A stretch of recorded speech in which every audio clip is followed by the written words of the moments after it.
నమస్తే. రంగస్థలం నుంచి రాజకీయ రణస్థలంలోకొచ్చి మరి పాటలు చేయటం అంటే మాటలు కాదు. మరి గుమ్మడి గోపాలకృష్ణ గారు పేరు వింటే మనకందరికీ తెలుసు. ఆయన పద్య నాటక గాన గంధర్వులుగా ఆయనకి పేరు. అలాంటి వ్యక్తి తెలుగుదేశం పార్టీ కోసం ఆయన పద్యాలు, పాటలు చేస్తున్నారు. మరి బాబు గారితో ఆయనకున్న అనుబంధం ఏంటి? ఎందుకలా చేస్తున్నారనేది మనం ఆయనతోనే మాట్లాడి తెలుసుకుందాం. సార్ నమస్తే అండి. నమస్కారం అండి. సార్ చంద్రబాబు నాయుడు గారి కోసం, ఆ పార్టీ కోసం మీరు పాటలు కూడా చేస్తున్నారు. ఎందుకంటే మీకు రంగస్థలంలో ఎన్నో పేరు ప్రఖ్యాతులున్నాయి. ఎప్పటినుంచో మీరు దాంట్లో ఉన్నారు. ఇప్పుడు రాజకీయ రణస్థలంలోకి మీరు వచ్చి పాటలు కూడా చేస్తున్నారు. కారణం ఏంటి? అది చంద్రబాబు నాయుడు గారికి కళల పట్ల ఉన్నటువంటి శ్రద్ధ, ప్రేమ, పోషణ. రంగస్థలానికి మొట్టమొదటగా నంది అవార్డ్స్‌ని అవును. లేవు, గతంలో లేవు. ప్రవేశపెట్టింది చంద్రబాబు నాయుడు గారి సమయంలోనే. డాక్టర్ కెవి రమణాచారి గారు ఎండీగా ఉన్నారు. మురళీమోహన్ గారు చైర్మన్‌గా ఉన్నారు. మనకి శివప్రసాద్ గారు డైరెక్టర్‌గా ఉన్నారు. చిత్తూరు. వీళ్ళందరూ పోట్లాడి రంగస్థలానికి కూడా కావాల్సిందేనంటే ఆయన ఓకే అన్నారు. అనటమే కాదు, అద్భుతంగా చేశారు. మొట్టమొదటి సంవత్సరం నా నాటకం సెలెక్ట్ కాలే. అప్పటికి నేను ఎక్కడెక్కడో అద్భుతమైన ప్రైజులు తీసుకొచ్చినటువంటి రామభక్త హనుమాన్ నాటకం సెలెక్ట్ కాలా దాంట్లో. స్క్రూటినీలో కూడా సెలెక్ట్ అవ్వాలా. పైగా బుర్రా సుబ్రహ్మణ్య శాస్త్రి గారు, జిఎస్ఎన్ శాస్త్రి గారు, అల్లా బక్ష్ గారు ముగ్గురు కూడా ఆ నాటకాన్ని 3 చోట్ల నాకు బెస్ట్ యాక్టర్ ఇచ్చిన వాళ్ళే, ప్రైజులు ఇచ్చిన వాళ్ళే. కానీ ఈ నందికి మాత్రం నేను ఫస్ట్ నందికి నా నాటకం సెలెక్ట్ కాల. అలాగని నేను కుంగిపోలా. నేను వెళ్ళి మురళీమోహన్ గారిని అడిగాను, రమణాచారి గారిని అడిగాను, ఏంటి అలిగావా? అలగటం కాదండి, నేను పని చేయటానికి వచ్చాను. ఇది నా పండగ. నేను స్టేజీ వర్క్ ఏ డిపార్ట్మెంట్లో వర్క్ చేయమన్నా చేస్తానంటే, నువ్వు స్టేజీ మీద వాళ్ళకి సెట్టింగ్స్ అవన్నీ హెల్ప్ చేయి, వాళ్ళకి నువ్వు స్టేజీ అనుభవం ఉన్నవాడు కదా అంటే, ఆ వర్క్ చేసినప్పుడు సమాజాలన్నీ అడిగినాయి నన్ను, మీ నాటకం లేదేంటి, మీ నాటకం లేదేంటి అని. నా నాటకం సెలెక్ట్ కాలేదు అంటే వాళ్ళు నమ్మలా ఎవరు. లేదులేండి, మీరు ఈ వర్క్ చేయాలి కదా, అందుకని మిమ్మల్ని పక్కన పెట్టి ఉంటారు, మీరు కమిటీలో ఉన్నారు కదా అని. కాదు, సెలెక్ట్ అవ్వలేదు, దాన్ని స్పోర్టివ్గా తీసుకున్నాం. తీసుకుని దీక్షిత్ గారు తెలుసు కదా మీకు, దీక్షిత్ నేను బావని పిలుచుకుంటాం, కీర్తిశేషులు అని తెలుసుకునే అదృష్టం కలిగింది. బావా, ఈ నాటకం చూడు, తులాభారం మనం నందికి చేద్దామన్న ఆలోచన ఉంది. సరేనని చెప్పి చూసి బాగా చేద్దామన్నారు. ఇప్పుడు జమునా రాయలు ఆవిడ కూడా సురభి, నాతో పాటు సత్యభామ వేస్తూ ఉండేది అప్పట్లో, రామభక్త హనుమాన్, నారద సంసారం ఇలాంటి నాటకాల్లో. తులాభారం సత్యభామకి ఆవిడకి ప్రవేశం లేదు అప్పటికి. నేను జమున గారిని, ఎందుకంటే మా ఇద్దరికి ఒక సోదర బంధవనాలు, ఆత్మీయ బంధవనాలు, అలాంటి బంధం ఉండేది మాకు. మీ ఇద్దరం వైఫ్ అండ్ హస్బెండ్ క్యారెక్టర్ చేసిన, మరి ఆవిడ ద్రౌపది వేసి నేను కృష్ణుడు వేసిన, తను మేరీ మాత వేసి నేను క్రైస్ట్ వేసిన, అది ఏంటో తెలియని బంధం అలాగా మాకు ఉండేది. నన్ను గోపి అని పిలిచేది, నేను జమున అని పిలిచేవాడిని. అంతటి ఆత్మీయత మా ఇద్దరి మధ్యలో ఉండేది. నేను కూర్చోబెట్టి, జమున మనం తులాభారం చేస్తున్నాను, నువ్వు సత్యభారం చేయాలి అంటే, గోపి నేను లావుగా ఉన్నాను, నువ్వు లావుగా ఉంటే ఏంటి జమున, మన ఇద్దరం కృష్ణుడు సత్య రార సంసారంలో నువ్వు రామభక్త మనల్ని చేస్తున్నాం కదా, ఇదే పెద్ద మా కూచిపూడి చేయక్కర్లేదు కదా, దీంట్లో నీ అభినయం చాలు జమున, నువ్వు ఓకే అంటే మనం నందికి చేద్దాం. ఓకే గోపి, చేస్తాను. కనకాంబరం అతను కూడా ఎక్స్పైర్ అయ్యాడు. ఇప్పుడు జమునా రాయలు గారు లేరు, కనకాంబరం గారు కూడా లేడు, ఇద్దరు వెళ్ళిపోయారు. నారదుడు, అమోఘమైన నారదుడు, అతను నేను బావా అని పిలుచుకుంటాం. ఏ సంవత్సరం అండి అది? 2000 సంవత్సరం, 99 నంది. అయితే ఆ నాటకం అద్భుతంగా తయారు చేసి రమణాచారి గారి దగ్గరికి వెళ్ళి, ఇది మాకు దీనికి ఇంత ఖర్చు అవుతుందంటే పున్నారావు గారిని ప్రొడ్యూసర్గా పెట్టి చేసాం. లక్షలు ఖర్చు పెట్టాం నాటకానికి. అప్పుడు నేను బాబా గారి దగ్గరికి వెళ్ళి రావటం, హెచ్ఏ దొర గారు మా సత్యసాయి కళానికి అతనికి అధ్యక్షుడిగా ఉండటం, ఇవన్నీ ఉన్నాయి. ఇన్ని ఖర్చు పెట్టి చేస్తుంటే నాటకం, దొరగారు కూడా అడిగారు, ఏంటి ఇలా ఖర్చు పెట్టడం ఏంటి, నాటకానికి ఏమనుకుంటున్నావు అంటే, సార్ ఏదో మలుపు తిప్పాలి కదా అని ప్రదర్శన చేసాం. చేస్తే మాకు best actor, best production, best direction, best set ఇచ్చి జమునా రాయల్ గారికి, కనకాంబరానికి ప్రైజులు ఇవ్వలే. గుమ్మడి వెంకటేశ్వరరావు గారు, మహానుభావుడు, నాన్నగారు అని పిలుచుకునేవాడిని, ఆయన జడ్జిగా వచ్చారు. పెద్ద మనసు చేసుకోండి, వేరే వాళ్ళకి కూడా ప్రైజ్ ఇవ్వాలి కదా అని అంటాం. మేము ప్రొడక్షన్ చేసామండి, జనం అందరూ మమ్మల్ని బ్రహ్మరథం పడుతున్నారు, ప్రైజులకు మీ ఇష్టం అని చెప్పటం. వాళ్ళిద్దరికీ ప్రైజులు ఇవ్వలేకపోతున్నాను అనేటువంటి బాధతో ఆయన సొంతంగా 5,000 రూపాయలు, చెరోకి 5,000 రూపాయలు పర్సనల్ మనీని నంది అవార్డు కన్నా గౌరవంగా జమునా రాయల్ గారికి ఇటు ఇవ్వటం జరిగింది. ఆ రోజున నంది అవార్డు తీసుకున్న రోజున చంద్రబాబు నాయుడు గారు తీసుకున్నా. 1 కాదు, 2 కాదు, 3, 4. ఆవేళ ఎందుకో ఆయన చూడగానే నాకు మదిలో ఒక భావన కలిగింది. సరే, అక్కడి నుంచి రెగ్యులర్గా వెళ్తున్నాము. ఏదో అప్పటిదాకా మీకు ఆయనతో పరిచయం లేదు, పరిచయం లేదు. ఆ తర్వాత నేను 2007, 2008 ఆ ప్రాంతంలో, అప్పటికి నేను చాలా దాదాపు రెగ్యులర్గా అమెరికా ఫ్లై అవుతున్నాను. నాటకాలు, తానాలకి, వీటికి అన్నిటికీ చేయటం జరుగుతోంది. వాషింగ్టన్ డీసీలో డాక్టర్ రావు గారు అని ఉండేవారు, మూల్పూర్ వెంకటరావు గారు అని ఉన్నారు. ఆయన ప్రొఫెసర్. ఆయనకి నేను అప్పటికి శ్రీనాథుడి నాటకం నేను అక్కడికి వేయటం జరిగింది. అప్పాజోసిల ఫౌండేషన్ వాళ్ళు తీసుకెళ్ళి నా శ్రీనాథుడి నాటకాన్ని దాదాపు 15 సెంటర్స్లో అద్భుతంగా వేయించారు. అప్పుడు పరిచయమైనటువంటి వ్యక్తులందరూ కూడా అప్పుడే, కోమటి శ్రీరామ్ గారు ఇలాంటి పెద్దలందరూ అప్పుడే పరిచయం. నేను అక్కడ వెళ్ళటంతో అక్కడ ఏం జరిగిందో చందు సాంబశివరావు గారు వీళ్ళందరూ పరిచయం అయ్యారు. అప్పుడు నేను ఒక అద్భుతాన్ని చూశా. ఏమిటంటే అది, చంద్రబాబు నాయుడు గారు ఆ తానా సభల్లో పాల్గొనటానికి వచ్చారు. బాలయ్య బాబు, నేను, మురళీమోహన్ గారు, పరుచూరు గోపాలకృష్ణ గారు, జొన్నవిత్తులు గారు, అశోక్ తేజ గారు, ఇలాంటి వాళ్ళందరం కలిసి తెలుగు వైభవం అనే ఒక నాటకం కూడా తయారు చేశాను. అది మూల్పూర్ గారి ఆలోచన. ఆయన బాలయ్య బాబుతో సినిమాలు తీశాడు. ఆ పరిచయంతో ఆయన తీసుకువచ్చారు. ఎడ్ల హేమప్రసాద్ గారు, వీళ్ళిద్దరికీ పద్యాలంటే ఇంట్రెస్ట్ అనమాట. వాళ్ళిద్దరూ కూడా చాలా ఇది చేశారు. సతీష్ వేమన్ గారు, వీళ్ళందరూ కూడా కోఆపరేట్ చేసేవాడు. ఆ బాలయ్య బాబు మేము నాటకం ప్రాక్టీస్ చేస్తూ ఉండగా చంద్రబాబు నాయుడు గారు వాషింగ్టన్ డీసీ దిగారండి. దిగితే వాషింగ్టన్ డీసీ చుట్టుపక్కల ఉన్నటువంటి యొక్క సాఫ్ట్వేర్ ఇంజనీర్లు, ఆయన ద్వారా అమెరికా వెళ్ళినటువంటి యొక్క సాఫ్ట్వేర్ ఇంజనీర్స్ అందరూ కూడా ఎయిర్పోర్ట్ నుంచి ఆయన్ని సైకిళ్ళ మీద సైకిళ్ళు వేసుకుని, తెలుగుదేశం బన్నీలు వేసుకుని, టోపీలు పెట్టుకుని ర్యాలీగా తీసుకొచ్చారండి. ఏమిటిదని అంటే, మేమందరం ఈ మహానుభావుడి వలన అమెరికాలో ఉద్యోగాలు చేస్తున్నాం, కులం మతం ఏమీ లేదు, ఎవరు ఏ కులమో తెలియదు, అందరూ వాలంటరీగా వచ్చేసేసి వాషింగ్టన్ డీసీ మెయిన్ రోడ్డు మీద ట్రాఫిక్ని ఆపి చంద్రబాబు నాయుడు గారిని తీసుకొచ్చారంటే, అది చరిత్రలో ఎవరికైనా జరిగిందా, జరుగుతుందా? మనం ఒక వ్యక్తి యొక్క సాఫ్ట్వేర్ అప్పుడప్పుడే ఇది అవుతున్న టైం అది. అప్పటికి వెళ్ళిపోయారు. అప్పటికి వెళ్ళిపోయిన వాళ్ళందరూ కృతజ్ఞతతో సార్కి ప్రొసెషన్ చేసి ఒక ఊరేగింపుగా విదేశాల్లో తీసుకురావడం అనేది కళ్ళారా చూశాను నేను. ఆ తర్వాత నేను అప్పటికి నందమూరి రామాయణం చందు సాంబశివరావు గారి ద్వారా నేను చేసినటువంటి, మన వీణాపాణి మ్యూజిక్ చేశాడు, బాలసుబ్రహ్మణ్యం గారు ఫస్ట్ పాట పాడాడు, గంగాధర శాస్త్రి, మేమందరం కలిసి నేను దానికి ఇన్ఛార్జిగా ఉండి సార్తో నేను ఎక్కువ ఇంటరాక్ట్ అవ్వడం, అశోక్ తేజ గారు రాసినటువంటి యొక్క స్క్రిప్ట్ని ఎవ్రీడే నేను సార్కి వినిపించి, చంద్రబాబు నాయుడు గారికి ఆయన దగ్గర సలహాలు తీసుకుని, అలా మా ఇద్దరికి క్లోజ్నెస్ పెరిగింది. ఆ నందమూరి రామాయణాన్ని అక్కడ విజయ ఆసూరి గారని ఆవిడ పిల్లల చేత డ్యాన్స్ చేయించింది. గుమ్మడి గోపాలకృష్ణ గారు చేసిన నందమూరి రామాయణంలోంచి పిల్లలు డ్యాన్స్ అంటే వచ్చాడా అని సార్ ఇటు చూశారు. నేను పక్కన కూర్చున్నాను, అక్కడే వాషింగ్టన్ డీసీ, మన కాలిఫోర్నియాలో. నేను గబక్కన అక్కడి నుంచి వెళ్ళి సార్ని కలిసి నమస్కారం పెట్టొచ్చాను. సో అలాగా ఆయన తర్వాత నన్ను దగ్గరికి తీసుకోవడం, ఇప్పుడు వర్లరామయ్య గారు పార్టీలోకి వచ్చారు. తర్వాత వచ్చి ఏం చేశారు, ఆయనకి నాటకాలు, పాటలు, పద్యాలు ఇష్టం.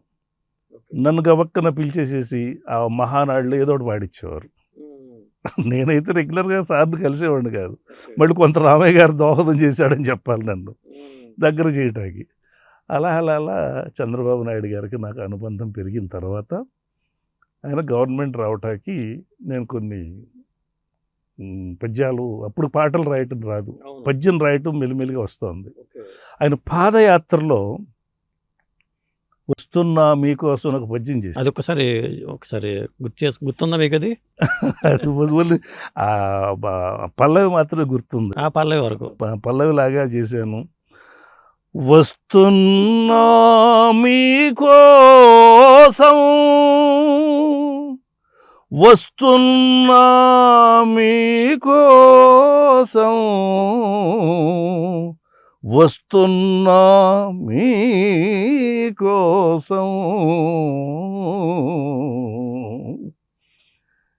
అంటే రడ మ్యూజిక్ వస్తుంది. ఆ పాట ఎక్కడ మనం శంకర్పల్లిలో రిలీజ్ చేయించాం. అది విన్నారు ఆ పెద్ద సౌండ్ బాక్స్లో నా వాయిస్ అది విని, అబ్బబ్బా గోపాల్ ఎంత బాగా చేసావయ్యా, బాగుందని 3 సార్లు అంత తట్టుగా అడ్డు శాలు కప్పారు. సో ఇక నేను బాగానే చేస్తాను కావాలనుకుని ఇక రాయటం మొదలుపెట్టారు. రాస్తుంటే కవిత్వం వస్తుంది. చంద్రబాబు గారు, ఇది అతిశయం అనుకుంటారు కొంతమంది, చంద్రబాబు గారి మీద దాదాపుగా నేను ఇప్పటికి ఒక 70-80 పద్యాలు రాశాను. ప్రతి ఇన్సిడెంట్ మీద ఒక పద్యం రాశాను. ఆ పద్యాలన్నీ చాలా బాగా విజువల్ చేసి, హుద్హుద్ తుఫాన్కి, మరి కారణ జన్ముడు అని చెప్పేసి ఈ నదులో అనుసంధానం చేసిన తర్వాత శ్రీశైలం వాటరు, అది ఒక గొప్ప పద్యం అండి. ప్రాజెక్టులు అన్నీ వస్తాయి దాంట్లో. ఒకసారి అది పట్టిసీమ కట్టిన తర్వాత ఆ నీరు బ్యాక్ వాటర్ అంతా శ్రీశైలం చేరుద్ది. ఆ శ్రీశైలం నుంచి ఎక్కడ హంద్రీనేవాకి, పులివెందులు కూడా అప్పుడు నీరు ఇచ్చారు. దాని మీద నేను రాశా, శ్రీశైలమల్లన్న సిగనున్న గంగమ్మ గాలేరు నగరితో కడపజేరే, ఎత్తిపోతల వచ్చి ఏరువాకను తెచ్చే ముక్కారు పంటల ముచ్చుమర్రి, పులివెందులను తాకి పురదాహమును తీర్చి, గాదెల నింపును గండికోట, కరువు జిల్లాలకు కామధేనువు సుమా, ఆకలి తీర్చంగ హంద్రినీవ, కనుడు జలసిరితో సీమకళల కాంతి, చంద్రబాబన్న శ్రమలకు సాక్ష్యమిదియే, తెలుగు రాముని ఆశయ కలల రేడు, అపర భాగీరథుడు జన హృదయ నేత.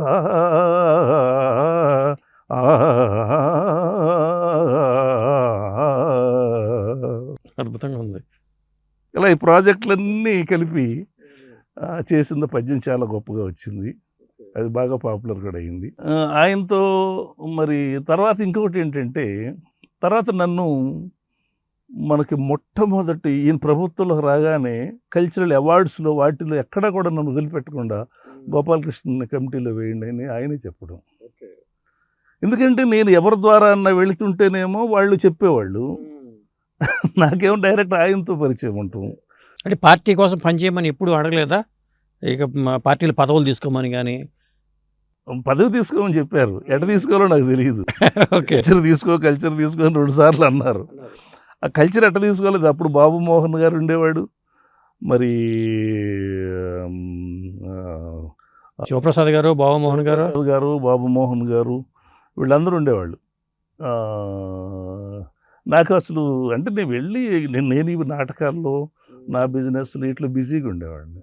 ఫుల్ టైమ్గా చేయాలనే ఆలోచన కాదు. ఓన్లీ చంద్రబాబు గారితో నేను ఉండాలి, నేను ఎప్పుడన్నా ఏదన్నా ఆయన చేసి పెట్టాలి, నాది ఉడతా భక్తి.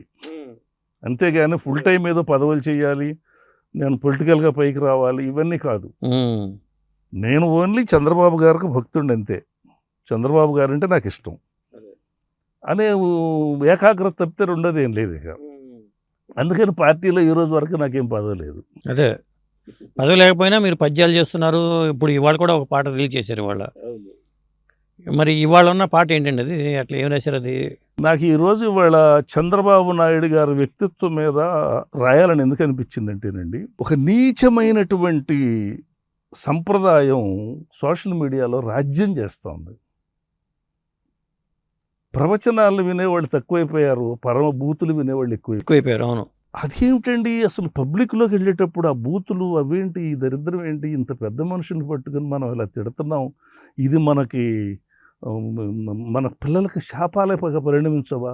ఏం కసి ఉందో మనకని చెప్పేసి ఆయన మీద మనం తిడుతున్నామని ఆత్మవిమర్శ చేసుకుంటే ఆ తిట్టటం రాసే వాళ్ళకి తెలుస్తుంది. ఇది ఒక్కొక్క తిట్టు కారణం లేకుండా నీకు అపకారం జరగకుండా కావాలని తిట్టే తిట్లన్నీ కూడా ఆ కన్న తల్లిదండ్రులకు శాపాలే తగులుతాయి. ఇది మన కర్మభూమి, భగవద్గీత పుట్టిన భూమి, రాముడు రాజ్యం చేసిన భూమి. ఎవరిని చెప్పినా దేవుడు లేడని పిచ్చోళ్ళు చెప్పుండొచ్చు. వాళ్ళు పిచ్చోళ్ళని నేను అన్నాను, పిచ్చోళ్ళు కాకపోతే మహామేధావులు చెప్పుండొచ్చు. ఆ సైన్స్ కూడా అంతరిక్షంలోకి వెళుతూ కూడా వెంకటేశ్వర స్వామి దగ్గరికి వెళ్ళి నమస్కారం పెట్టుకుని వెళ్తారు వాళ్ళు కూడా. కాబట్టి దేవుడు లేడని చెప్పేవాడు కూడా దేవుడా నన్ను ఇది సక్సెస్ చేయనంటాడు. ఎందుకంటే ఆ దేవుడు అనేది నమ్మకం. ఫలానా అయినే దేవుడని కాదండి, నమ్మకం. ఆ నమ్మకం లేదా బతకలేము. కాబట్టి అది శాపాలుగా ఎందుకు పరిణమిస్తాయి అంటే అకారణంగా చంద్రబాబు నాయుడు గారితో సంబంధం లేని వ్యక్తులు కూడా ఆ పిచ్చి పిచ్చి మాటలు ఎందుకండి. ఒక శారీరకంగా ఒక 70 ఏళ్ళు వచ్చిన తర్వాత అనేకమైనటువంటివి రావచ్చు. కానీ వాళ్ళు గమనించాల్సింది ఏంటంటే ఇవాళ 74 వయసు దాటాడు ఆయన. ఆ ఎండలో మండే ఎండలో అసలు వేసవికాలం ఎండల్లో కనీసం అది దిగకుండా ఉపన్యాసాలు చెప్పటం, ప్రయాణాలు చేయటం. ఏ రోజన్నా ఆయన అలసిపోయాడు, ఇవాళ ఒంట్లో బాగాలేదు, ఇంట్లోనే ఉన్నాడు అనేటు మాటలు ఎప్పుడైనా విన్నామా? దాన్ని ఏమంటే అందుకే అన్న అలిపిరి దుర్ఘటనలో దిష్టి తీసి వెంకన్న వజ్రకాయునిగా చేసిన అరుదైన జన్మఫలం అన్న. అవును, ఇవాళ రిలీజ్ అయిన పాటలో ఎవరికి వస్తుంది ఆ జన్మ చెప్పండి? నీకు చేతనైతే అనుసరించు, అంత గొప్పవాడివవు. నువ్వు పూజించేవాడు అంత గొప్పవాడైతే పోనీ నీ చరిత్ర ఏమిటి? ఆయన ఇచ్చినటువంటి బతుకులే. అందుకే నేను చెప్పా ఆ రోజున అమెరికా దేశంలో అంతమంది సాఫ్ట్వేర్ ఇంజనీర్లు మరి ఆయనకి కులమత భేదం లేకోకుండా ఒక ఊరేగింపుగా తీసుకెళ్ళటం అనేది ఏ చరిత్రలో ఏ లీడర్కి జరిగింది, ఏ ముఖ్యమంత్రికి జరిగింది చెప్పండి? కాబట్టి అటువంటి మహానుభావుడు ఆయన ఒకటే చెప్తారండి, ఆయన పని చేయటమే ఆయనకి ఇష్టం, అభివృద్ధి సాధించటమే ఇష్టం. పట్టిసీమ ఎన్నాళ్ళు కట్టారండి? ఆ పట్టిసీమ మన కృష్ణా జిల్లా వాసే కదా. ఆ పట్టిసీమ వలన ఎంత లాభం వచ్చింది. సకాలంలో ఏరువాకి ఎప్పుడు వచ్చి దున్నుకున్నారో రైతులకు అందరికీ తెలియదా? అసలు గోదావరి జలాలను ఇలా తీసుకురావచ్చు, ఇలా చేయొచ్చు, సస్యశ్యామలం చేయొచ్చు అనే ఆలోచన రావడం గొప్ప విషయం కదా. ఎంతోమందికి వచ్చింది ఆలోచన. పట్టిసీమను గట్టి పారింప గోదారి సిరులీయ కృష్ణమ్మ కరువు తీరు, గోదారి జలములు కృష్ణకు తరలింపు, బంగారు భవితకు బాటగాదే,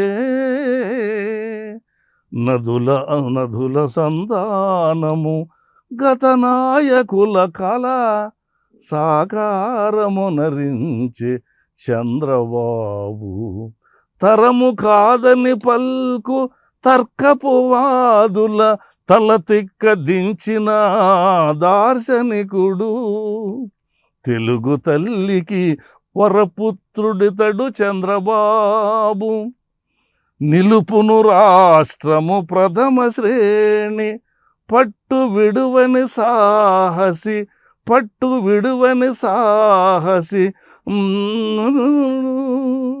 అన్నదాతకు చంద్రన్న ఆత్మసఖుడు. ఆ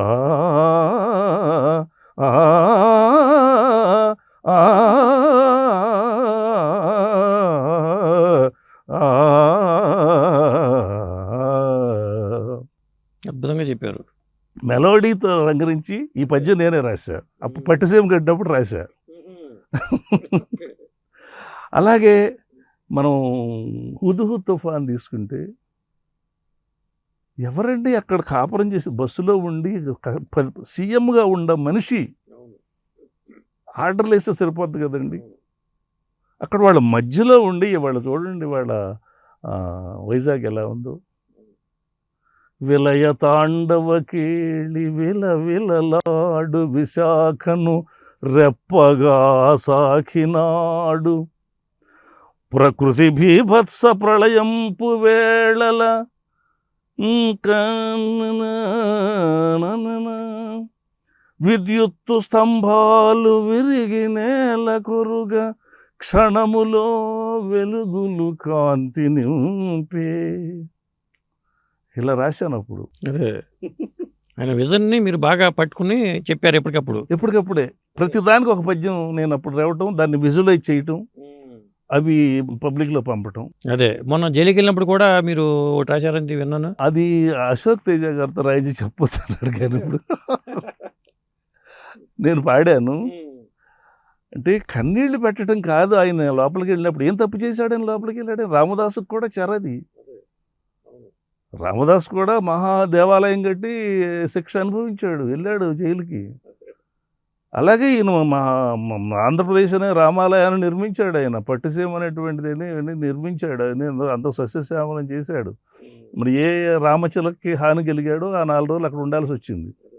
అందుకని ఏం చేశానంటే, కన్నీళ్ళ కాదు కాదు, కన్నీళ్ళ కాదు కాదు, కన్నులు ఎరుపెక్కాలి, అయ్యో అనడం కాదు, వంతు తేల్చుకోవాలి, కోరలు తిరిగిన చీకటి చంద్రుని చెరవేశానని బుసకొట్టే విషనాగులు ముసి ముసిగా నవ్వుతుంటే, కన్నీళ్ళ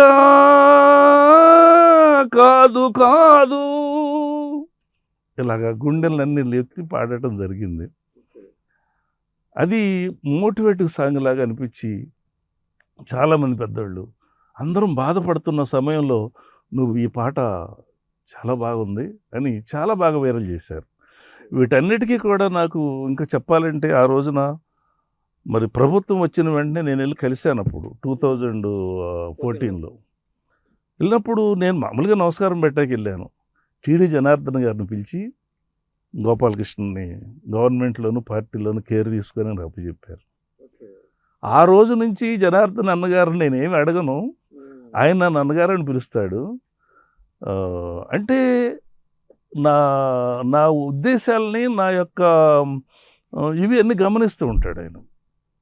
మీరు ఇవాళ కూడా చూశారు కదా, నా గౌరవానికి ఎక్కడా భంగం కలిగించడు. నేను ఒక వయస్సులో పెద్దవాడిగా, తర్వాత నేను అనేక దేశాల్లో. ఇవాళ పాట కూడా వినిపించారా ఆయనకి? ఏమన్నారు? ఇవాళ చంద్రబాబు గారికి వినిపిస్తే నీ వర్క్స్ బాగున్నాయి, నీ పాటలన్నీ బాగుంటున్నాయి, వింటాను. ఆ పల్లవి వరకు విన్నారు. ఈ లోపల టైము చాలా ఇది కదా, అందులో కేసులు అందరూ కూడా ఫోటోలు దిగడానికి రెడీగా ఉన్నారు. సరే నన్ను పిలిచి భుజం మీద చేశారు. ఈ లోపల నేను పాట ఆన్ చేశాను.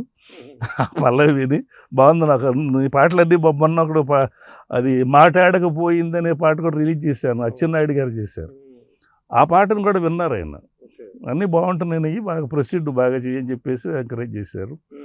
అచ్చెన్నాయుడు గారు కూడా నన్ను వెళ్ళగానే. సాధారణంగా మీ తరంలో రంగస్థలం అన్నట్లు ఎవరు కూడా ఏ రాజకీయ పార్టీలోనూ లేరు.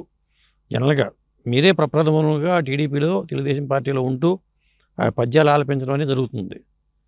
ఎవరు లేరు కదా అసలు, ఏ పార్టీలో కూడా అసలు లేరు. అంటే ఇక్కడ ఒకటండి, డైరెక్ట్గా రావటానికి ఇప్పుడు కళాకారుడు ఏంటంటేనండి, మనం ఇప్పటి నుంచే కాదు, తరతరాల నుంచి మనం చూసుకుంటే ఎవరైతే ప్రభువు ఉంటాడో, ఆదరిస్తారో వాళ్ళ దగ్గరికి వెళ్ళి వాళ్ళని పొగట్టం, వాళ్ళతో ఉండటం అనేది సమంజసం. నేనేమిటి, నేను పూర్తిగా డిపెండెంట్ కళాకారుడా అంటే కాదు. నేనేదో వ్యాపారం చేసుకుంటున్నాను. అదే మీ వృత్తి వేరు, మీ ప్రవృత్తి వేరు. అతను అమెరికా వెళుతున్నాను. నన్ను కూచిపట్ల ఆనంద్ గారు కావచ్చు, మరి రావు మూల్పూర్ గారు కావచ్చు, అక్కడ మనబడి కావచ్చు, పిల్లలకు ట్రైనింగ్ ఏమో కామెడీ జయరాం గారు వెళ్తే ఏం కావాలి నీకు అని అడుగుతాడు ఫస్ట్. హనుమిరెడ్డి గారు మొన్న నా శ్రీనాథుడి నాటకం చూసి మహానుభావుడు $10,000 గిఫ్ట్ ఇచ్చాడు ఆయన.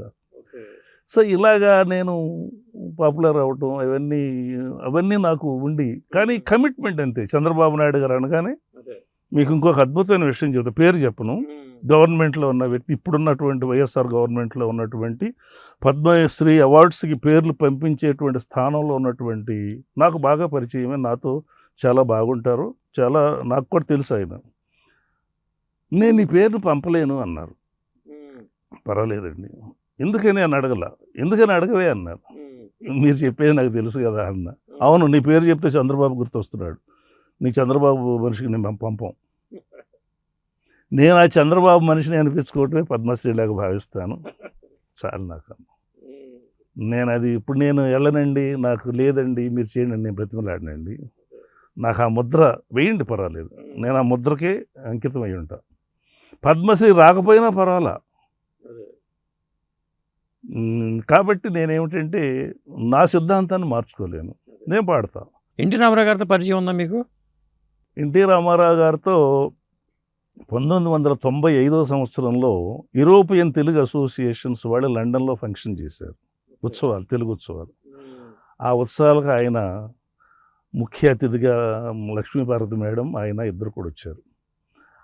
ఆ కార్యక్రమాలకి నేను కూడా ఆహ్వానింపబడ్డాను. Soumitri school of fine arts అని చెప్పేసి ఆయన తానాకి అక్కడి నుంచి తీసుకెళ్ళాడు. అక్కడి నుంచి నేను, ఆరాధ్యులు వెంకటేశ్వరరావు తెనాలి, కృష్ణ పాత్ర చాలా చక్కగా వేస్తాడు అతను. ఆ తర్వాత మేగడ రామలింగ స్వామి గారు, అతను లెక్చరరు, చక్కటి భాషావేత్త, నాటకాలు అనేకం రాసిన అతను. మా ముగ్గురిని సెలెక్ట్ చేసి సురభి నుంచి ఇంకొక ఆయన్ని సెలెక్ట్ చేశారు. నలుగురిని మాకు తీసుకున్నారు. ఒక బుర్ర కథ దాడం ఇవన్నీ తీసుకుని లండన్లో ఫస్ట్ పర్ఫార్మెన్స్ పెట్టి ఆ సందర్భంలో కలిసి వెళ్ళటం జరిగింది. మేము అక్కడ ఆయన్ని, అప్పుడు మా వెంకటేశ్వరరావు నన్ను అన్నయ్య అని పిలుస్తాడు. ఏమన్నాడంటే, అన్నయ్య ఫోటో దిగుదాం, స్టేజ్ మీదకి వెళ్ళి చెప్పు అన్నయ్య నువ్వు. నారాయణ రెడ్డి గారు, రామారావు గారు, లక్ష్మీపార్వతి కూర్చుని ఉన్నారు. నేను గబక్కన స్టేజ్ మీదకి వెళ్ళిపోయా. సార్ మన వాళ్ళు ఫోటో అంటున్నారంటే, ఈ పక్క చెప్తున్నాను, అప్పటికి ఆయనకి ఇది వినపడట్లేదు అంట. లేచి వెళ్ళిపోయారు ఆయన. అప్పుడు లక్ష్మీపార్వతి, అయ్యా ఆయనకి ఆ చెప్పి వినపడట్లేదమ్మా అని అన్నారు. అమ్మ మనమన్న దిగుదామని ఇప్పుడు ఫోటోలు దిగి. అవును, 82లో పార్టీ పెట్టినప్పుడు కానీ అప్పుడు మీరు ఏం చేసేవాళ్ళు ఆ పార్టీలో రావాలని? కానీ ఏంటంటేనండి, నా లైఫ్కి అసలు ఒక మహాభయంకరమైన జీవితం అది. ఎటువంటి సపోర్ట్ కానీ, లేకపోతే చదువు కానీ, లేకపోతే విజ్ఞానం కానీ ఏమీ లేనటువంటి పరిస్థితులు అయ్యి. ఏదో తిరుగుతున్నామంటే తిరుగుతున్నాం, గాలిపాట పాడుతున్నాం, ఎక్కడో అదే గొప్ప అనుకుంటున్నాం.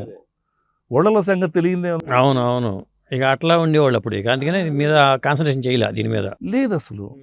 వచ్చిన తర్వాత మా గురువులు, అద్భుతమైన గురువులు, పద్మభూషణ్ గారు, కృష్ణ గారు, జిఎస్ఎన్ శాస్త్రి గారు, అద్వాన్ రామచంద్ర గారు, సిద్ధప్ప నాయుడు గారు, ఇటువంటి మహామహులందరూ నా మీద వర్కౌట్ చేసి నన్ను మలిచారు. వాళ్ళు చదువుకోమని, ఏ పుస్తకాలు చదవాలి, ఏ నాటకం చదవాలి, దాని గురించి వివరం చెప్పడం. అది నేను మరి ఏకసంధాగ్రహి అనుకోవచ్చు, ఇంకోటి అనుకోవచ్చు, తెలియదు. కానీ బోధరాజు రాధాకృష్ణ గారు లాంటి మహానుభావులు, కాళోజీ నారాయణరావు గారు లాంటి మహానుభావులతో మాకు రోజు కూర్చోబెట్టాడు మా గురువు గారు. నేను అనేకమైన ధర్మ సందేహాలను తీర్చుకుని వింటూ ఉండేవాడు. ఆ తర్వాత అదే అందుకని అప్పుడు మీరు యాక్టివ్గా ఇందుకు రాలేదు. బాబు గారితో అనుబంధం లాగా ఎన్టీ రామారావు గారితో లేదు. అదే అదే ఇప్పుడు ఫీడ్బ్యాక్ ఎలా ఉందండి ఓవరాల్గా చూసుకుంటే? మీకు ఏపీలో ఎన్నికలు జరగబోతున్నాయి కాబట్టి ఇప్పుడు ఫీడ్బ్యాక్ ఎలా ఉంది? అసలు అక్కడ ఎలా ఉంది పరిస్థితి? ఓటర్లు ఎట్లా ఉన్నారు? ఓటర్ల ఆలోచన ధోరణి ఎలా ఉంది? ఏమండి, ఒక్కొక్క చోట నుంచి ఒక్కొక్క రకమైనటువంటి ఫీడ్బ్యాక్ వస్తుంది. నేనేంటంటే అన్ని జిల్లాల్లోనూ నాటక అకాడమీ చైర్మన్గా ఉండగా అన్ని జిల్లాలతోనూ వాళ్ళకి నాకు ఇచ్చిన బడ్జెట్ని నిస్వార్థంగా నేను పంచిపెట్టాను. నేను గర్వంగా చెప్పుకోగలను. బకాయిలు కూడా లేకుండా ఎల్వి సుబ్రహ్మణ్యం గారు, అప్పుడు చీఫ్ సెక్రటరీ గారు పుణ్యం అని, 1,20,00,000 బకాయిలు ఉంటే ఆయన నాకు ఆ డబ్బులు ఇస్తే మొత్తం పంచిపెట్టేసేసి నేను రిజైన్ చేసి వచ్చాను. అందుకని నాకు మంచి పేరుంది. తర్వాత కరోనా వచ్చింది. నా శిష్యుల దగ్గర డబ్బులు తీసుకొచ్చి ఒక్కొక్క 1,000 రూపాయలు, 2,000, 3,000 ఒక్కొక్కరు ఇదట ఇప్పటి వరకు ఫౌండేషన్ నుంచి ఇస్తూనే ఉన్నా. దీనివల్ల ఏంటంటే గోపాలకృష్ణ వస్తే ఏదైనా మంచి చేస్తాడు అనే దాని మీద నాకు రాష్ట్ర వ్యాప్తంగా ఉన్నటువంటి వాళ్ళు నిజం చెప్పండి ఏంటి పరిస్థితి అంటే, కళాకారులైతే ఏం శాపాలు పెడుతున్నారండి. ఎందుకంటే కళాకారులు కనీసం ఎవరెవరికో మీరు ఇస్తున్నారని చెప్పుకుంటున్నారు. మాకు కూడా ఒక 10,000 ఇవ్వండి, మేము కళాకారులు, మేమే పని చేయలేము, అన్ని వర్గాల వాళ్ళకి ఇస్తున్నారు కదా, మాకు కూడా ఇవ్వండి అంటే పెడచేవని పెడితే, నేను కళల పాపం వేమి కాపాడబోవరు అని ఒక పద్యం చేసి పంపించా. చందు సాంబశివరావు గారు అదాన్ని సజ్జల రామకృష్ణారెడ్డి గారికి పంపించారు. ఆయన పద్యం విని డోంట్ వర్రీ వీఆర్ హియర్ అని చెప్పేసి ఆయన ఒక మెసేజ్ పెట్టారు. ఆ తర్వాత నేను ఒక లెటర్ పెట్టా. లెటర్ పెట్టి పబ్లిక్ రిలీజ్ చేశా. No answer. బెబ్బిళ్ళపాటి గోపాలకృష్ణ సాయి గారని గాంధేయవాది ఆయన 23 కోట్ల రూపాయలు కళాకారులకు బకాయిలు ఉన్నాయి, అవి ఇచ్చేయండి. ఆయన పై కాంగ్రెస్ వాది.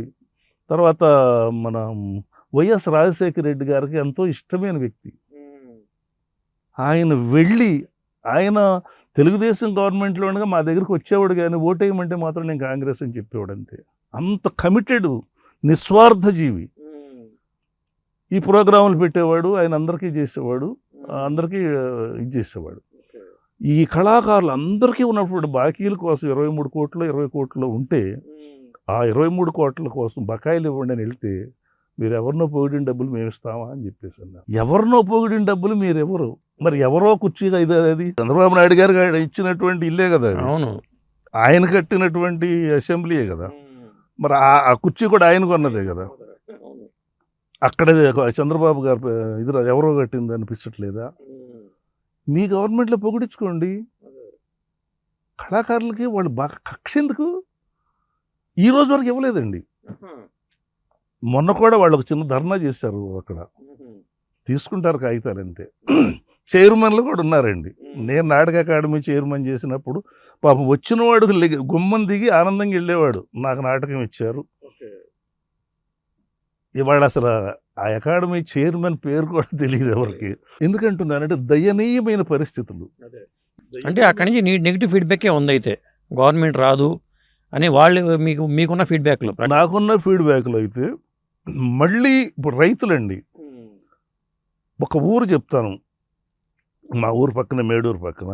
అంతకుముందు నేను అక్కడ శివాలయానికి ఇసుక మన గవర్నమెంట్ ఉంది, ఎంత ఇసుక కావాలన్నా బళ్ళు పైగా మీ కృష్ణానది పక్కనే కదా ఊరు కూడా, బ్రహ్మాండంగా కట్టుకున్నారు.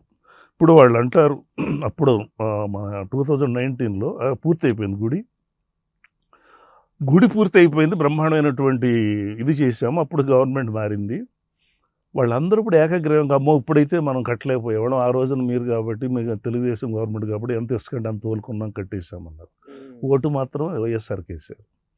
ఇప్పుడు అందరూ 2.5, 3 ఎకరాలు, 4 ఎకరాలు, 5 ఎకరాలు రైతులు. ఇవాళ నేను అడగకుండానే అబ్బాయి నువ్వు రా మాట్లాడాలి నీతో, ఏంటి మాకు బుద్ధి వచ్చింది.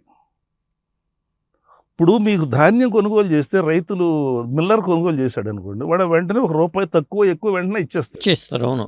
ఒక రోజున పార్థసారథి గారు నేను ఆయన వైఎస్ఆర్లో ఉండగానే విజన్ వెంకటేశ్వరరావు గారు ఆయనకి మార్కెట్ యార్డ్ చైర్మన్ ఇచ్చారు.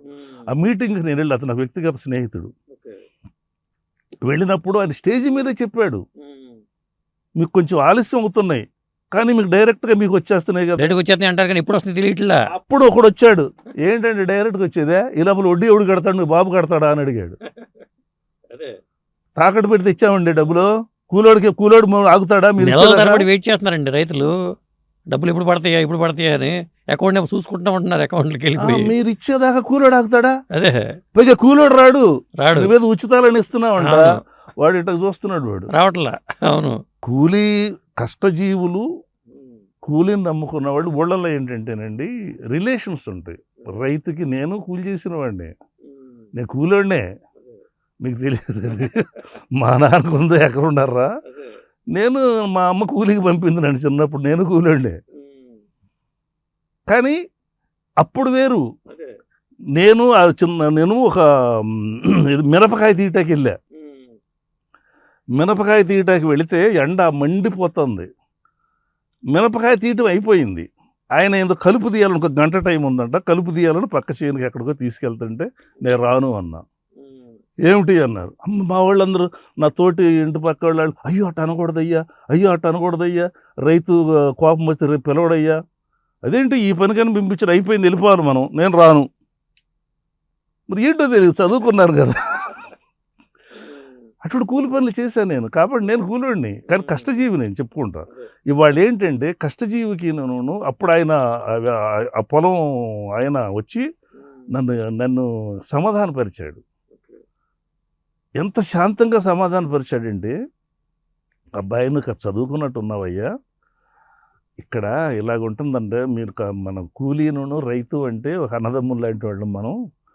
ఇప్పుడు మీకు ఏదైనా కష్టం వచ్చిందనుకో, అయ్యా నేను నా దగ్గరికి వస్తాను, నేను డబ్బులు ఇచ్చి పంపిస్తా. అలాగే నాకు ఈ కష్టం వచ్చింది కదా, మీరందరూ వచ్చి ఇట్లా చేస్తున్నారు అయ్యా. ఆ రిలేషన్ ఇవాళ పోయింది. రైతు 10 ఎకరాలున్న రైతు కోత కోయించుకుంటే వీళ్ళందరికీ టిఫిన్లు మోసుకెళ్ళే దుస్థితి వచ్చింది ఇవాళ. లేకపోతే రారాళ్ళు రావట్లా. కూల్ డ్రింక్లు, టిఫిన్లు అన్నీ తీసుకెళ్ళాలి. 4 అయిన తర్వాత ఒక్క అరగంట పని ఉందంటే కూడా ఎవడు ఉంటలా. అక్కడ దాకా ఎందుకండి, మనిషి చచ్చిపోతే ఆ డ్రింక్ ఏదో పెట్టండి, ఎవడో కూడా శవం మొయ్యటానికి కూడా రావట్లేదు. నేను అందుకే ఏం చేశానంటే, చంద్రబాబు నాయుడు గారితో ఈ కల్చర్ మీద ఒక డెమో ఇచ్చి 5,000 ప్రదర్శనలు టూరిజం సెంటర్స్ అన్నిటిని ఏకం చేసి అక్కడ పెర్ఫార్మెన్సెస్ రాష్ట్ర వ్యాప్తంగా ఒక 100 సమాజాలను గుర్తించి ప్రతి శనివారం నాడు వాళ్ళకి నాటకం ఇచ్చి సంవత్సరానికి 48 అవుతాయి. నెలకు 4 వస్తాయి కదా, 4 12 48.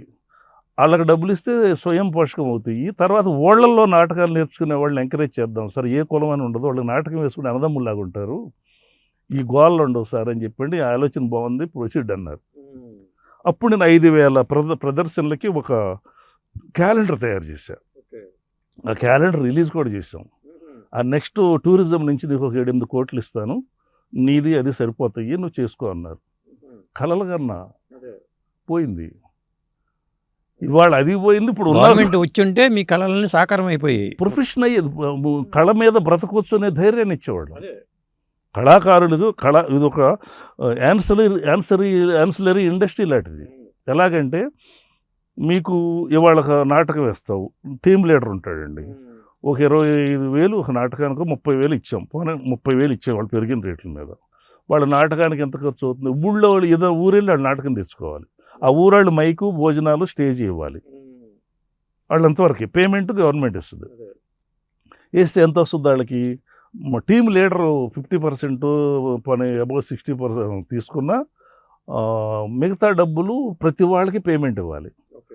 ఇవాళ సాయంత్రమే కానీ నాటకం వేసుకునేది ఒక 1,000 రూపాయలు వస్తున్నాయి, లేదా 2,000 వస్తుంది. ఇంకా బాగా పాడితే ఆడియన్స్ గిఫ్ట్లు ఇస్తారు. అలా నెలకు 4 నాటకాలు అంటే 4-5 వేల రూపాయలు ఇన్కమే కదా. తర్వాత ఒక రిహార్సల్ చేసేటప్పుడు అందరూ కలిసి ఉంటారుగా. ఏ కులము నీదే కులము, నువ్వు ఇది ఉండదు. అక్కడ నువ్వు బాగా పాడుతున్నావు, నీలాగా నేను పాడాలి. ఈ రాజకీయం తప్పితే ఈడ అక్కువ అక్కడ ఈడు ఉండవు. నేను ఫస్ట్లో మా ఊళ్ళో నేను ఇలా తిరుగుతున్న రోజుల్లో హరిజన వాళ్ళలో రామరావణ యుద్ధం నాటకం పెట్టి నన్ను రాముడు వేషం ఇచ్చారు. నాకు రోజు నేను హరిజనవాడ వెళ్ళి అక్కడ నేను ప్రాక్టీస్ చేసేవాడిని అక్కడ వాళ్ళతో. కొంతమంది ఉంటారు కదా మరి ఛాందస్వాదులు, అక్కడికి వెళ్ళి రాగానే దూరంగా ఉండరు. ఇవి నాకు అర్థమయ్యేది కాదు.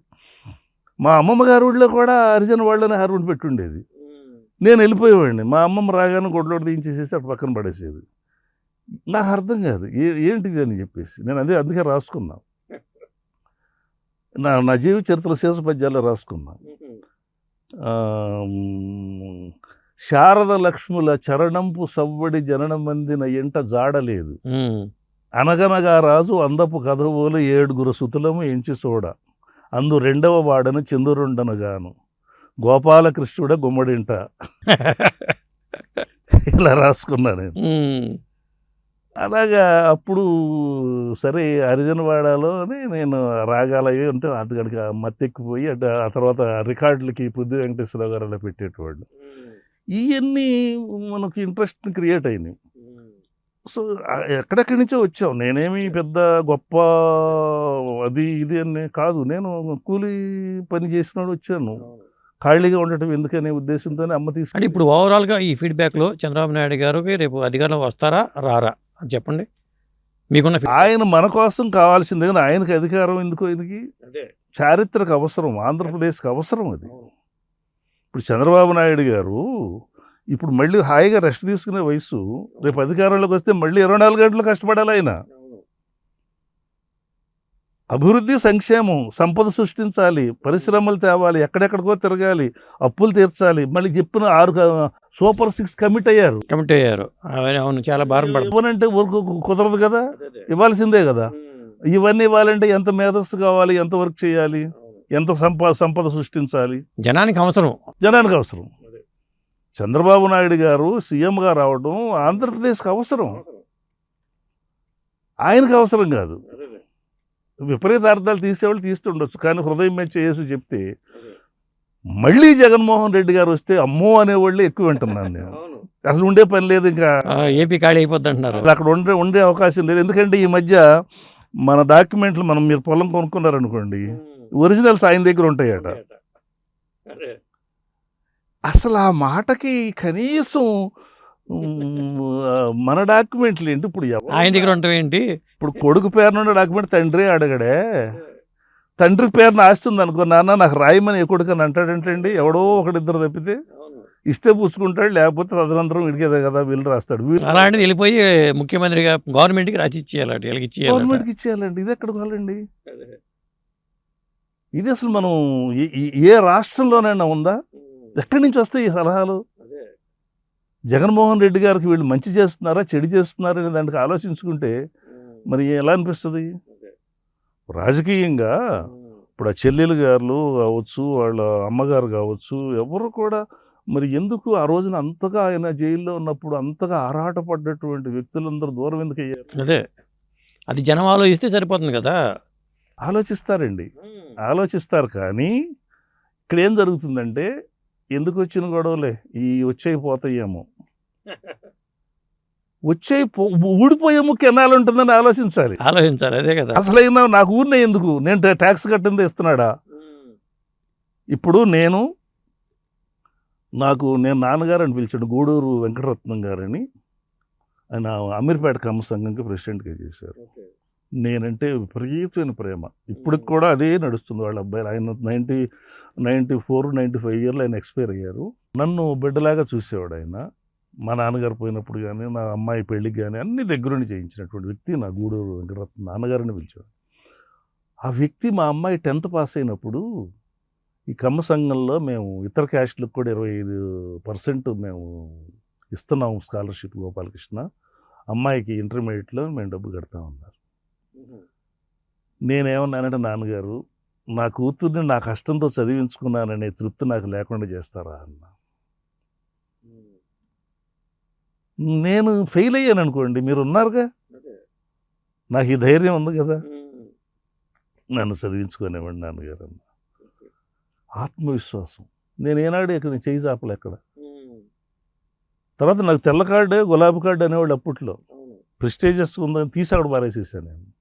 ఏనాడు వెళ్ళి రేషన్ షాప్కి వెళ్ళి బియ్యం తెచ్చినోడు కాదు నేను. అప్పట్లో కిరసనాయిలు దొరికేది, కిరసనాయిల స్టోర్లు ఉండేవి, పంచదార కిరసనాయిలు రెండే తెచ్చేవాళ్ళం, తర్వాత ఇంకేమి తెచ్చేవాడిని కాదు. అలాగా అంటే ఇవన్నీ గొప్పగా ఉండొచ్చేమో, కానీ ఇవాళ ఏంటంటే పెద్ద పెద్ద అపార్ట్మెంట్స్లో ఉండేవాళ్ళు కూడా ఓటుకు మా డబ్బు రాలేదే అని అడిగేటువంటి దుస్థితిలోకి వచ్చారండి. ఎందుకు పింఛన్ తీసుకుంటున్నారు కదండి చాలామంది. కొంతమంది డబ్బు ఉన్న వాళ్ళు పెన్షన్ తీసుకుంటున్నారు వాళ్ళలో. పెన్షన్ అనే పదం వింటేనే నాకు చిరాకు వస్తుంది. పెన్షన్ అనే పదం అర్హత ఉన్న వాళ్ళు తీసుకోవచ్చు, లెగలేని వాళ్ళు, సంపాదన చేసి చేయలేకపోయిన వాళ్ళు, ఇది లేని వాళ్ళు, డిపెండ్ అవుతున్న వాళ్ళు, లేదు ఓల్డ్ ఏజ్ స్వతంత్రంగా బతుకుతావు కాబట్టి కదలలేవు కాబట్టి తీసుకో, తప్పులేదు. అన్నీ కొంతమంది హైదరాబాద్లో ఉండి ఆ టైంకి వెళ్ళి తీసుకునే వాళ్ళు కూడా ఉన్నారు. ఏం చేసుకుంటామని ఆలోచిస్తే ఏముండదు. ఇప్పుడు కాకి బుద్ధి అంటారు కొంతమంది, గుండమ్మ కథ సినిమాలో ఉంటుంది చూసి, ఛాయదేవి వచ్చి అన్ని స్పూన్లు బోన్లు అన్నీ పట్టుకొస్తుంది, కాకి బుద్ధి అది పట్టుకుపోతుంది, కాకి చూడు స్పూన్ పట్టుకుపోతుంది తింటదా అంటాడు. అలాగే ఏంటంటే ఆశ, అది పోవాలి. పోయి ఏంటంటే చంద్రబాబు నాయుడు గారి యొక్క ఆవశ్యకత ఏమిటి, ఒక్కసారి రీలు వెనక్కి తిప్పుకోవాలి. కులాల మీద పెట్టిన చిచ్చు ఏమిటి, ఇప్పుడు కులాల మధ్య మతాల మధ్య ఇది ఓటు అంతటా జరుగుతుంది కదండి. మత ప్రాబల్యంతోనూ కుల ప్రాబల్యంతోనూ మనం సంపాదించి లేకపోతే డబ్బులు పంచిపెట్టి మనకు మళ్ళీ అధికారంలో రావాలనుకోవడం అనేది కరెక్ట్ కాదు అంటారు. వాటిని కొంచెం విఘ్నతతో ఆలోచించి, ఇప్పుడు యూత్ ఉన్నారండి. ఒకప్పుడు చంద్రబాబు గారు గవర్నమెంట్లో అమరావతిలో మన ఏరియా నుంచి బళ్ళేసుకెళ్ళి రెగ్యులర్గా పనిచేసుకొచ్చేవాళ్ళు. రోజుకు 600-700 సంపాదించుకునేవాళ్ళు. ఆ రోజుల్లో 100 రూపాయలు పెట్రోల్ పోతే 500 మిగిలేది. ఒకవేళ ఏదైనా మందు వేసుకుంటే 30 రూపాయలు 40 రూపాయలకు దొరికేది. ఇవాళ అలా కాదు. 10,000 రూపాయలు ఈయన ఇస్తేనట 2 రోజులకి అయిపోద్దంట. మటన్ 1000 రూపాయలు కదా, ముందు 1000 రూపాయలు కదా. అటు ఒక సింగిల్ బాటిల్ క్వార్టర్ సరిపోదు కదా. ఇంకెవరైనా చుట్టం వస్తే ఒకే రోజు అయిపోతాయి 10,000. సో ఇలా చెప్పుకుంటున్నటువంటి మాటలు నేను ఎక్కువగా వింటున్నాను. ఏంటి ఇచ్చేది అంటే ఇంకొకటి ఉందండి. మనం ఎవరికన్నా ఒక 10,000 రూపాయలు ఇప్పుడు నేను చాలామందికి ఇచ్చాను. నేను ఫౌండేషన్ ద్వారా కళాకారులకి ఇచ్చాను, వేరే వాడికి. అది కూడా నాకు బయట నుంచి తెప్పించుకుని నేను నా శిష్యులు కావచ్చు, నా వెల్విషర్స్ నా ఫౌండేషన్కి ఇవ్వటం, నేను వాటిని కళాకారులకి హార్మోనిస్ట్కి ఇలా వచ్చింది, పెరాలసిస్ వచ్చింది, ఇలా వచ్చిందంటే వెంటనే నేను ఒక 10,000 రూపాయలు అలా పంపించేటువంటి పరిస్థితి. అటువంటి వాళ్ళు కూడా నేను ఇచ్చాను అని నేను చెప్పను. వాళ్ళ ఆత్మగౌరవం దెబ్బతింటుందా? మనం ఇచ్చింది వాళ్ళ లైఫ్ ఏమన్నా సెటిల్ చేసిందా? మనం ఏదో బాబా గారి శిష్యుడిగా, బాబా అనుగ్రహం పొందిన వ్యక్తిగా, బాబా ఇంత సేవ చేశాడు, నేను కనీసం డ్రామా వాడుకొని చేసుకుందాం అనేటువంటి నా తలంపుతో నేను చేస్తున్నదే కానీ వాళ్ళ జీవితాన్ని అయితే నేను బాగు చేయట్లేదు కదా.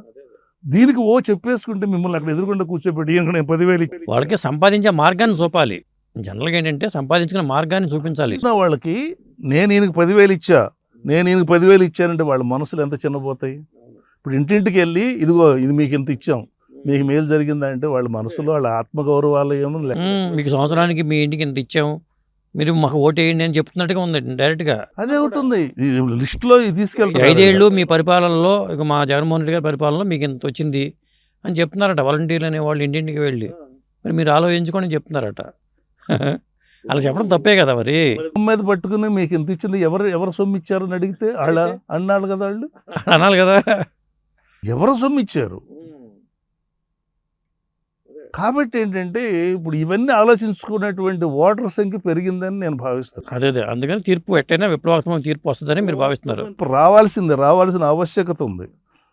ఇప్పుడు అలా వస్తే ఏమంటారు కొంతమంది, ఏదో హైదరాబాద్లో ఉండే మాటలు చెప్తున్నారు, వీళ్ళు ఎక్కడ వీళ్ళు హైదరాబాద్ నుంచి కానివాళ్ళు ఎవరో చెప్పమనండి. వాళ్ళని హైదరాబాద్లో ఆస్తులను అమ్మేసి అక్కడ ఆంధ్రాలో కొనుక్కోమనండి. మొత్తం అక్కడ అందరూ ప్రతి వాళ్ళకి ఇక్కడ హైదరాబాద్ మన క్యాపిటల్ కాబట్టి అందరం ఇక్కడ ఉన్నాం, కొత్తగా కాదు కదా. కాబట్టి పరాయి రాష్ట్రము ఈ రాష్ట్రం అని చెప్పకూడదు అది. కాబట్టి ఆ పాయింట్ కూడా కరెక్ట్ కాదు. థ్యాంక్ యూ అండి, మీరు మా స్టూడియో వచ్చి ఇంటర్వ్యూ ఇచ్చినందుకు. ఏదేమైనా చంద్రబాబు నాయుడు గారి మీద నాకున్నటువంటి ఫీలింగ్స్, ఆయన మీద నా హృదయంలో గూడు కట్టుకుని ఉన్న భావాలు కవిత్వం రూపంలో కావచ్చు, పాటల రూపంలో కావచ్చు, పద్యాల రూపంలో కావచ్చు, ఇవన్నీ కూడా మీరు వెలికి తీసి నా హృదయాన్ని ఆవిష్కరిస్తున్నారు పబ్లిక్లోకి. మరి ఎలాంటి రెస్పాన్స్ వస్తుందో చూద్దాం. నేను చెప్పిన ఆల్రెడీ మీ పాటలన్నీ వెళ్ళిపోయినాయి, జనంలోకి వెళ్ళిపోయినాయి, మీ పాటల పద్యాలు వెళ్ళిపోయినాయి. నేను చెప్పింది నా ఆత్మసాక్షిగా నేను నిజమని, ప్రతి విషయం కూడా నిజమని నా బాబా సాక్షిగా నేను చెప్పగలను. ఎందుకంటే నాకు భయం లేదు. నేను ఏదైనా తప్పు చేసి ఉంటే, ఇదిగో పలానా తప్పు చేసావు, పలానా చోట నువ్వు ఇదిగో కక్కుర్తిపడ్డావు, పలానా చోట డబ్బులు నువ్వు తీసుకున్నావు, పలానా వ్యక్తి దగ్గర నువ్వు మోసం చేసావు, ఇలాంటివి చెప్పమనండి. I will ready for it, face it. కళా కుటుంబంలో కళాకారులుగా నేను నిర్మోహటంగా, నిస్వార్థంగా ఎవరి దగ్గర 10 రూపాయలు తీసుకుంటే ఆ 10 రూపాయలని నేను పంచిపెట్టకపోతే నేను తిన్నా, నాకు ఇచ్చిన వాళ్ళు ఎవరో కూడా నన్ను క్వశ్చన్ చేయరు. పోన్లే మా గోపాలకృష్ణ గారు ఉపయోగపడ్డాయి అనుకుంటారు. ఈ రుజువు చేసుకోవాల్సిన అవసరం కూడా లేదు. కానీ ఆత్మ అనేది ఒకటి ఉంటుంది. ఎందుకంటే ప్రతి చిన్న విషయానికి ట్రోలింగ్స్ ఎక్కువైపోయినాయి.